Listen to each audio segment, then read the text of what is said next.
parts. Hello, ForceCenter crew. Do you think Rey is destined to be alone like it seemed Luke chose to be? I think this is an interesting question because it also kind of bleeds over into Star Wars and romance, right?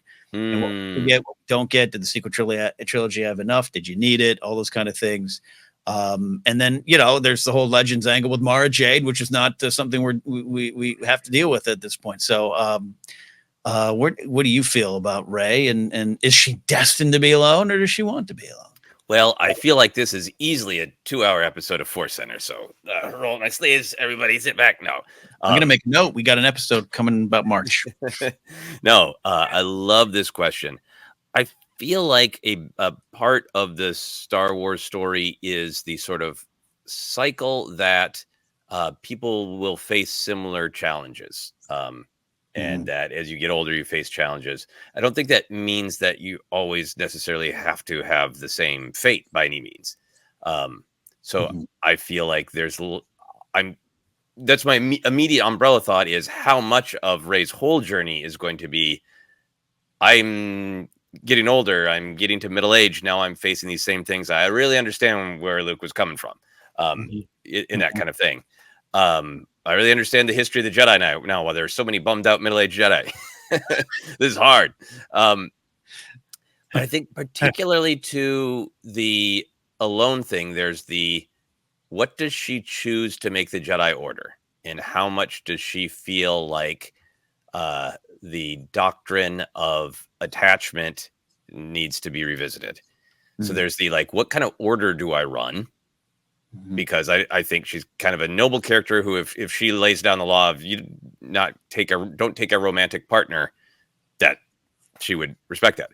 The biggest thing I feel, and one of the things that is my absolute favorite about Rey's journey is I think her whole arc, her story to me is about somebody who absolutely does have independent individual strength, very strong, very accomplished, can fight through things.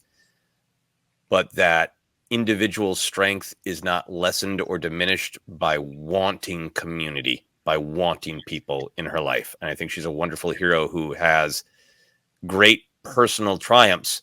But I think one of her main goals is, I want community. I don't want to feel alone. I didn't have anybody when I was young. The most glistening, exciting Jedi power to me is the idea that I could reach out and hear all the Jedi of the past and be a part of something. Since that's such a huge part of her character, I wouldn't be surprised to see her choice to be alone or not be a conflict, because it is, I think, a big part of who she's been and what she wants. I think it would be really interesting, since she's a character who wants connection, to pursue a storyline of how does she balance that with the Jedi ethos of the past. It's wonderful there, because I love what you're also doing. You're pushing this question into just beyond romance, into just connection, community. Does she need to be the lonely Jedi on the hill? Right. Literally, Luke ended up on an island because she also has some friends, and we've seen the connections. We see how important they are to her and how needed they are to her. I think, and I'm just speaking as a fan, someone who has just admired the Rey character for coming up on 10 years now, which is great, I think. That I want her to make the choices that are healthy for her when she wants them. And I think if that includes romance, great. If that includes what you're talking, a new kind of community around a new Jedi Order and exploring that, and including the dangers of it, that's something I'd want to see play out.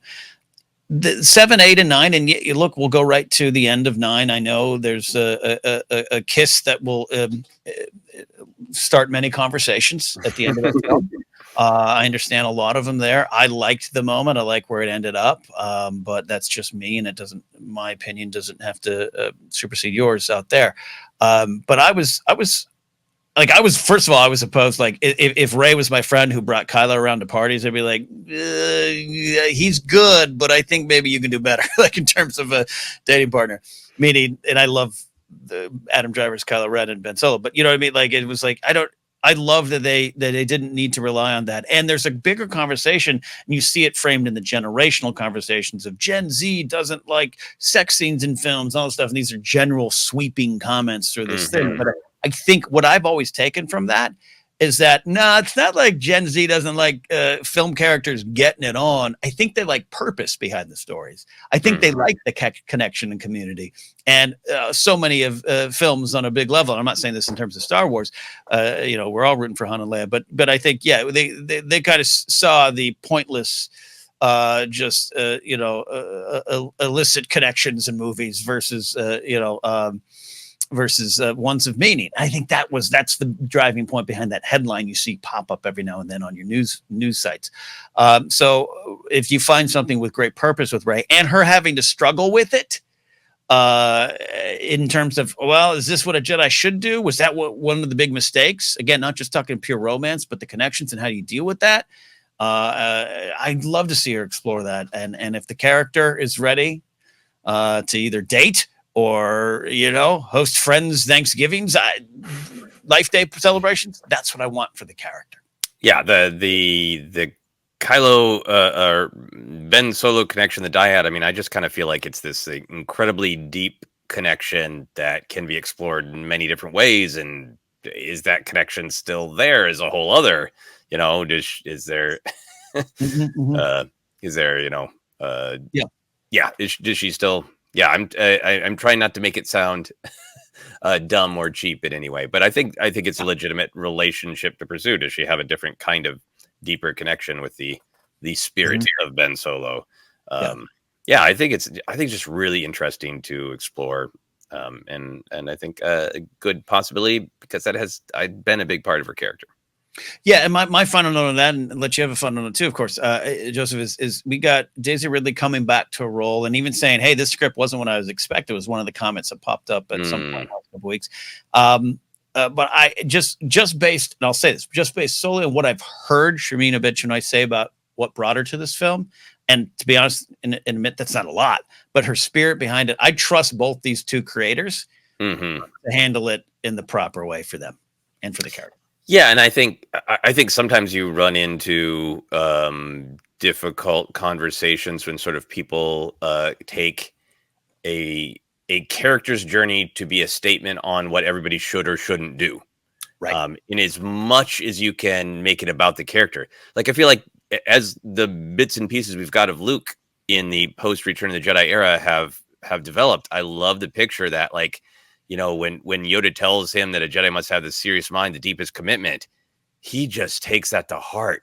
And I feel like he looks back on what the Jedi Order was and tries to rebuild the Jedi Order that was. So it feels like a real character choice for Luke of like, I don't even spend as much time with Han and Leia as I would have if I didn't follow this path. They're still in my life. I still care about them. Ben's my nephew and I love him and I'm going to take care of him, but he's also got to just treat me as the master at school because that's what I am. Like, he made that choice. And so I just wanted to flow from Rey's character. What choice would she make for herself? Love that. Yeah.